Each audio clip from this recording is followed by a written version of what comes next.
여러분 안녕하세요. 여러분들은 그 인간 구설수가 잘 생기는 그런 편인가요? 사람마다 좀 다르긴 하겠지만은 상담 현장에서 제가 경험한 그런 바로는 사람들이 가장 또 많이 하게 되는 그런 고민이 주로 두 가지가 있는 것 같습니다. 하나는 돈 문제고요. 또 다른 하나는 사람 때문에 이 사람이 원인이 된 그런 문제가 의외로 생각보다 아주 많습니다. 앞서 언급한 이 돈 문제도 결국 그 속을 좀 더 들여다보면 그 중심에는 물론 또 사람 관계 혹은 사람의 작용이 또 중요한 비중으로 있는 것 같기도 하고요. 돈 문제는 통장의 그 입금이나 또 출금이 되는 그런 형태로 육안으로 우리가 그 크기나 실체를 그 파악이라도 할 수 있는데요. 이 인간 구설수나 또 인간관계에서 그 벌어지는 이런 문제들은 이게 정확히 그 숫자로 계량되는 건 아니죠. 그래서 은근히 이 사람들을 아주 골머리를 썩히는 그런 일이 되기도 합니다. 오늘 이 시간에는 인간 구설을 그나마 좀 조금이라도 좀 차단 혹은 완화시킬 수 있는 그런 방법을 좀 풍수적인 그런 차원에서 제시를 해드리고요. 또 근본적으로 우리가 좀 지혜롭게 미리 좀 스트레스 받지 않고 인간관계가 좀 유지될 수 있는 그런 방법을 좀 간단히 살펴보겠습니다. 사람한테 한번 된통 당해본 적이 있으신 그런 분들은 그 후에 아주 스스로 또 경계하고 스스로 대비들을 자구책을 갖게 되는 경우가 아주 많은데요. 그런데 이 인간 구설수나 인간관계에서 좀 살펴보면 이 함정 같은 곳이 있습니다. 함정의 그 본래의 그 뜻을 우리가 한번 생각을 해볼 필요가 있죠. 짐승 같은 것을 우리가 잡으려고 이 구덩이 같은 것을 파놓은 걸 우리가 함정이라고 하는데요. 인간관계에서 또 이것을 대입을 해보면 이 표현이 정말 딱인데요. 교묘히 그렇게 위장을 시켜서 그 마무리하는 게 이 함정이죠. 동물이나 그 짐승이 쑥 빠질 정도로 아주 깊이 구덩이를 파놓은 후에 감쪽같이 그 평지처럼 혹은 주변의 그 지형지물과 크게 다르지 않게 그 낙엽을 덮어놓는다든지 또 흙을 덮어놓는다든지 해서 감쪽같이 이 함정을 분간을 못하게 위장을 해놓는데요.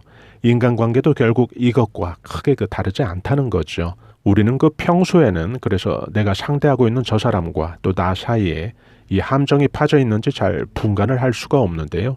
결국 나중에 몸이 좀 함정에 빠진 후에 이 함정 속에 좀 내 몸이 빠져서 흙을 뒤집어 쓰고 또 옷이 더러워지고 또 함정 밖에서 또 위압적으로 서 있는 그 상대방을 우리가 좀 다른 눈높이에서 올려 쳐다보게 될 때 아, 저런 사람인 줄 모르고 내가 당했구나 라고 나중에 느끼게 된다는 건데요. 제가 좀 비유를 해서 설명을 해드렸습니다마는 대부분의 또 인간 구설수의 그런 사례들이 경험적으로 좀 비춰보건대 이런 비유와 크게 그 다르지 않았습니다. 그래서 저는 여러분들에게 오늘 지금부터 그렇게 크고 작은 구설이나 또 인간관계로부터 생기는 그런 안 좋은 일들 그나마 좀 최소화할 수 있는 그런 기본적인 어떤 마음의 자세를 갖는 법을 좀 미리 말씀을 드리고 싶은데요. 상대할 그런 인간관계를 모두 또 불신하라는 그런 뜻은 아닙니다. 그러나 적어도 이렇게는 좀 우리가 생각을 해볼 필요는 있겠는데요. 내가 상대하는 모든 그런 인간관계는 나와 저 사람 사이에 눈에 지금은 당장 보이지 않지만은 분명히 그 사람이 파놓은 함정은 반드시 존재한다라고 이런 전제가 마음속에 자리 잡는다면 또 지나치게 사람을 미리 건너짚듯이 신뢰하지 않아도 되니까요. 또 나중에 반대로 또 실망할 일도 줄어드는 거죠. 가만히 보면 그 나중에 인간관계에서 배신이나 또 속상한 일을 당하시는 분들을 좀 보면 너무 그 상대에 대한 기대가 커서 스스로 만든 또 더 커져 있는 그런 실망을 타인이 준 게 아닌 스스로 만든 그런 측면도 있더라고요. 그래서 이런 일이 좀 줄어들 수 있겠죠. 마음가짐을 이렇게 한다면요. 가게를 얻어서 그 장사를 하던 분이 있었습니다. 이분은 그 월세 내는 날이 되면 하루도 미루어 본 적이 없이 아주 칼같이 그 건물주에게 월세를 송금을 했는데요. 그것도 아주 시간까지도 기가 막히게 오전 10시에 그 정확히 그 송금을 하기 위해서 적어도 그 5분 전에는 예를 들어 오전 9시 55분에는 그 송금 이체를 위해서 인터넷 뱅킹이 아주 딱 접속이 되어야 직성이 풀리는 그런 성격의 소유자였는데요. 이렇게 그 매달 단 한 번의 연체 없이 몇 년을 해온 거죠.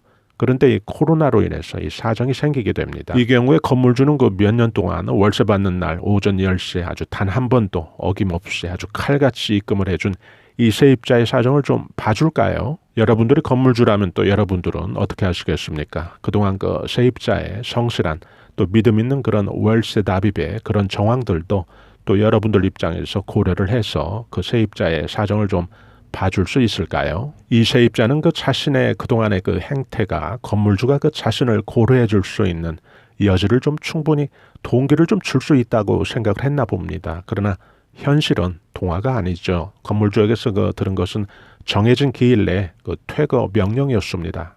저는 오늘 이 일화를 소개하는 것이 그 건물주를 비난하려는 그런 마음이 아니고요. 오히려 저는 건물주들이 그 속속들이 우리가 다 알 수는 없지만은 그 건물 때문에 그 건물 하나 가지고 있는 그것 때문에 머리가 아주 지끈지끈할 만한 그런 고민들도 그들도 갖고 살 수 있다고 저는 생각을 하거든요. 살다 보면 이런 유사한 일들을 우리는 많이 경험들 하게 됩니다. 그래서 끝에 보면 이 종착지처럼 하나로 귀결되어지는 것이 그 대부분의 경우 공통적으로 나타나는데요. 이 돈과 관련해서 또 이해와 관련된 그런 부분에서는 그동안 보이지 않던 그런 함정의 실체들이 조금씩 눈에 보인다는 거죠. 이 말은 결국 돈이 걸린 그런 문제에서는 이해관계가 항상 걸릴 수밖에 없다는 것을 의미하고요. 또 우리가 그런 환경에 결국 맞닥뜨리게 된다는 거죠. 그 함정을 목도하게 된다는 거죠. 우리가 그때 보게 될 그 수면하에 잠복해 있던 그런 함정의 실체를 또 마주하게 되는 그 순간에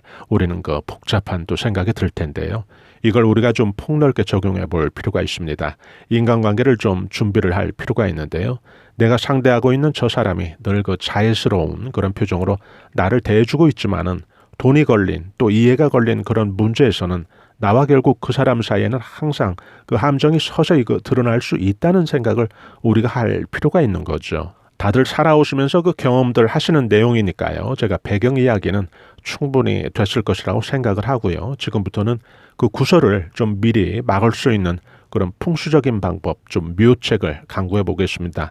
여러분들 그 시장에 가시면 잡화 품목 파는 가게들이 있는데요. 예를 들어 양말이나 손톱깎이, 손수건 이런 잡화용품 파는 가게들 가면 그 골무를 팝니다. 골무라고 한다면 그 바느질 할 때 그 검지손가락에 끼우는 그런 용도로 예전에 우리 부모님 세대에서만 해도 아주 많이 친숙하게 사용되던 그런 물건인데요. 이 골무를 하나 구입을 하시면 아주 좋습니다. 색상은 연두나 초록보다는 이런 경우에 즉 풍수적인 용도로 사용을 하실 때는 빨강 또 분홍색 계열이 아주 좋습니다. 우리가 그 한국인이라는 것이 아주 그 자긍심이 절로 생기게 되는 게 바로 어찌 보면 대수롭지 않게 보이는 이 골무만 보더라도 우리 조상들이 참 대단하게 그 생각이 드는데요. 서양인들은 이 골무를 그 실용만 생각을 했죠. 그래서 쇠붙이로 만든 게 대부분입니다. 그런데 우리 조상들은 이 친환경으로 만들고 더 나아가서 그 손가락 끝에서 나올 수 있는 그 땀의 흡수까지도 고려를 해서 주로 그 골무의 그 속 안감에는 무명천이나 또 장지를 덧대서 그 땀의 흡수까지도 돕도록 했는데요. 이 조상들의 지혜가 참 세밀하고 또 차원이 좀 다른 그런 경지 같다고 생각이 들 정도인데요. 조상들의 안목이 풍수의 대입까지 절정에 이르는 대목이 바로 이때 그 골무에 무늬를 넣을 때 주로 그 꽃그림을 그 문양으로 새겼죠. 매화라든지 모란 또 연꽃을 주로 사용을 했는데요. 특히 그 눈에 띄는 그런 대목이 있었습니다. 이 박쥐 문양을 또 새기기도 했는데요. 여러분들도 잘 아시다시피 박쥐라는 것은 야행성 동물 아닙니까? 그러다 보니까 문양으로 이렇게 박쥐를 고안한 그런 부분에서는 아주 감탄까지 나오는데요. 예전에는 그 전기가 없다 보니까 주로 밤 시간에 이 호롱불에 의존해서 바느질을 많이 하게 되었을 텐데요. 그때 이 박쥐의 그 문양을 새긴 것은 그 시력이 그 밤에 가장 밝다고 하는 그런 대상으로 선택이 되어진 거죠. 그러나 오늘 우리가 인간 구설수를 차단하는 그런 예방의 목적으로 또 다루게 되는 이런 풍수적인 접근에서는 굳이 그 박쥐 문양까지는 필요 없고요. 여러분들은 그 꽃 문양이 그려진 그런 골무 하나를 구입을 하신 후에 그 안에 작은 종이가 필요한데요. 작은 종이에 이렇게 쓰시면 됩니다. 구설 예방, 이민생, 홍길동 이렇게 각자의 생년을 기재해 주시고요. 여러분의 그 이름을 기재해 주신 후에 또 골무 속에 이 종이를 접어서 넣어 주시면 되는데요. 그 바늘로 그 한 쌈 좀 골무 입구를 좀 꿰매 주시면 그 종이가 밖으로 새지 않겠죠. 그렇게 보관을 해 주시면 되는데요. 이것을 그 집안의 서랍이나 또 책상에 보관을 하시면 아주 좋고요. 또 심각한 지금 구설이 진행 중인 그런 분들이 계시다면 그런 분들은 또 소지가 더 좋죠. 그래서 핸드백이나 가방에 소지하시면 되는데요. 여러분들께서 한 1, 2년 사용 후에 그 헝겊에 그 때가 탔다든지 좀 더러워지면 또 그때 또 새 것으로 같은 방법으로 교체를 해주시면 됩니다. 여기서 여러분들께서는 그 하나만 기억을 하시면 됩니다. 나를 찌르고 또 나에게 자극을 주고 나를 예리하게 내 심장을 후비는 그런 인간관계로부터 조상들이 해왔던 그런 지혜로운 우리 전통 문화의 작은 그런 제품으로 우리가 할 수 있는 그런 풍수적인 예방조치로 생각을 하시면 되겠죠. 바느질 용도가 아닌 그런 풍수 용도이기 때문에 그 시력이 굳이 밝은 것을 암시하는 그런 박쥐 문양보다는 우리의 그 심기를 편안히 안정시켜주는 꽃 문양을 저는 추천해드리고요. 또 이 영상을 들으시는 또 여러분들 가운데 손솜씨가 아주 좋으신 분들도 많으실 텐데요. 간단히 또 만들어도 됩니다. 집에서. 그래서 천이나 또 전통 한지도 모두 무방하고요. 아주 정교할 필요도 없습니다. 모양만 골무 모양을 내주시고요. 나중에 이 발언하는 내용을 적어서 또 넣을 수 있도록 그 공간만 좀 나오면 되니까요. 여기에서 또 입구를 꿰매기 전에 꼭 이름하고 생년 또 구설 예방 또 쓰는 것 잊지 마시고요. 여러분들은 그 집에 한복 한 벌 정도는 있으신가요? 그 시내의 고궁에서 그 외국인들이 그 한복을 대해서 그 사진을 찍으면서 아주 그 왕조 시대에 정말 자신들이 그 왕비 또 공주라도 된 것처럼 진심으로 기뻐하고 또 즐기는 그런 모습을 자주 보게 되는데요. 오늘 이 인간 구설을 위한 이런 풍수의 방법은 조상님들의 그런 따뜻한 심정이 고스란히 묻어나는 그런 골무에서 찾아봤는데요. 손가락 한마디 아주 작은 부분이라고 할 수 있죠. 그 부위를 위해서 세상 귀한 큰 행사를 위해서 아름답게 술을 놓듯이 배려한 조상들의 따뜻한 또 체온과 지혜가 절로 대단하고 또 자랑스러워지기도 하는데요.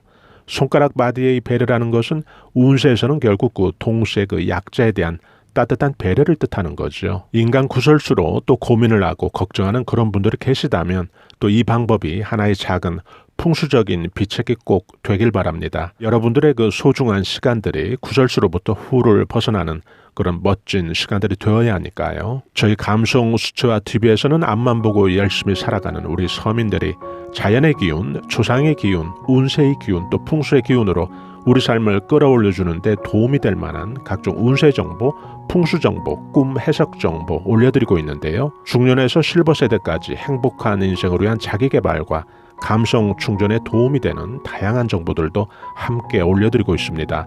좋아요와 구독으로 또 이런 정보들을 실시간 무료로 또 편리하게 받아보실 수 있으니까요. 저희는 다음에 더 알찬 정보로 여러분들 다시 찾아뵙겠습니다. 대단히 감사합니다. 여러분 안녕히 계세요.